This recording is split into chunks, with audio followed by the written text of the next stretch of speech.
Hey everybody, Ian Bremmer here.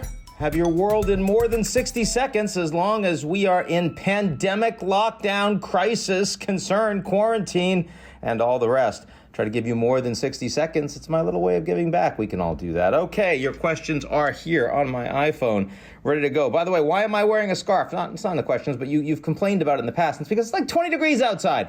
And, I just grab my lunch and I walk back to the office and I'm all by myself here and it makes me feel a little warmer. It's a little colorful and there you have it. I don't wear ties. So, that's what it is. But it's not a foppish affectation. I'm not becoming a dandy. You don't have to worry about that. We'll get back to normal a little bit, whatever that means, after we get through this pandemic. But for now, we need help. February is horrible. It's a horrible pandemic month, right? If you're in the Northern Hemisphere. Brazil, you're doing a little better right now. Okay, what's happening in Texas? Speaking of weird weather, my goodness, I didn't know this was coming up here. It's cold, right? There's snow. It looks horrible, and millions of people without energy. And of course, that is because the level of infrastructure investment into the Texas grid is well below what it needs to be.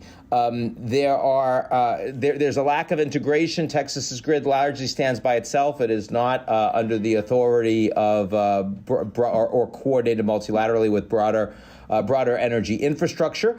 And there has been a lot of investment into renewables in Texas. It is certainly true. They've been very interested in that, sped up under former Governor Perry. But still, the vast majority of electricity is coming from fossil fuels. It's coming from coal and mostly oil and gas. And so all of these people that recently have said it's because of renewables and you can't rely on renewables. And that's why you've got all of these shutdowns in Texas.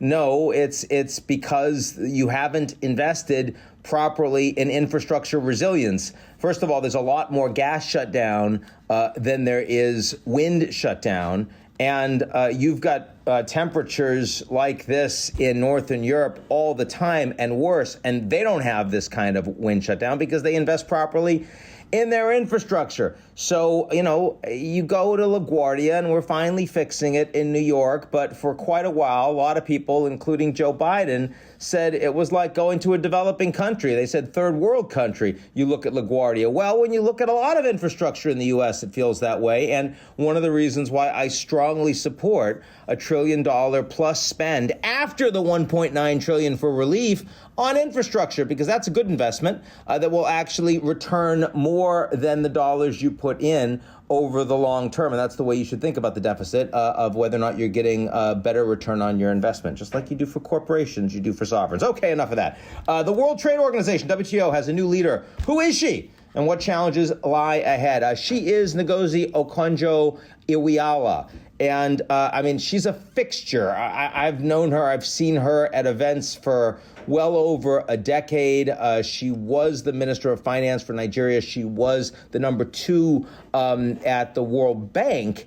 And whether you're talking about Davos or IMF annual meetings, any big multilaterals, her presence there as a technocrat, as a plain-spoken, really smart, pro-globalization force is kind of legion. It would be really surprising if she hadn't gotten a major additional position at some point in her career. WTO is an obvious place for her. Not going to be easy, first of all, because big decisions have to be taken unanimously. And, you've got, 160, 170 members of the WTO, so it's hard to do. Secondly, the WTO needs reform. It needs to be focused much more on digital exchange and trade. It needs to be modernized the way trade agreements, multilateral and bilateral, do, and that's going to be very hard to do. And of course, the Chinese government, the second most powerful economy in the world, routinely abrogates the outcomes that are forced upon it by World Trade Organization judges. So do the Americans, not least of which in terms of the U.S.-China trade conflict itself. So it's not an easy role, but I do think that she's going to be seen as very effective in it, kind of like Christine Lagarde at the ECB when she got that appointment. I mean, this was completely uncontroversial that she would get this position. Okay, what's happening between Iran and the U.S. over sanctions? Not very much. The United States certainly wants to rejoin the old Iranian nuclear deal, but they understand there's a lot of domestic pushback unless it is made tougher or at least broader in terms of how long it lasts, as well as involving things like ballistic missile development, where the Iranians are an abrogation of their UN Security Council resolutions. The Iranians are saying we'll come back to the JCPOA as it was, but nothing more.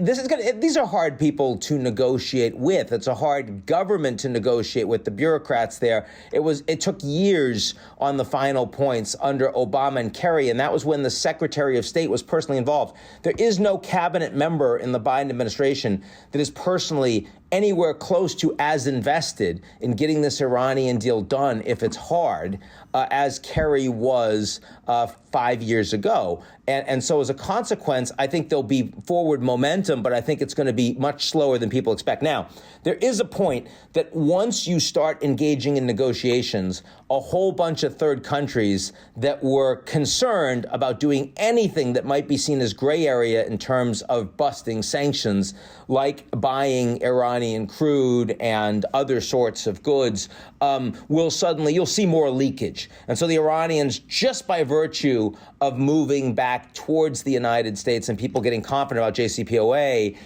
they won't have another 1 million barrels a day on the market, but you'll start to see slippage, leakage in that. And that means that energy prices will start going down a bit. And Rush Limbaugh, at 70, no longer, passed away today. What do I think? I think that Rush Limbaugh is kind of like a precursor to Mark Zuckerberg.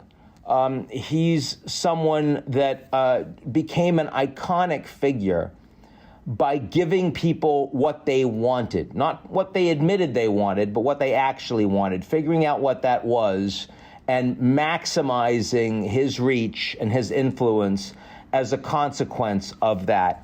Talk radio really became the force that it was in the United States because of Rush and his connection with his audience, his understanding of how the medium worked, his ability to raise extraordinary amounts of advertising revenue that had never been done in radio, in a news format before that.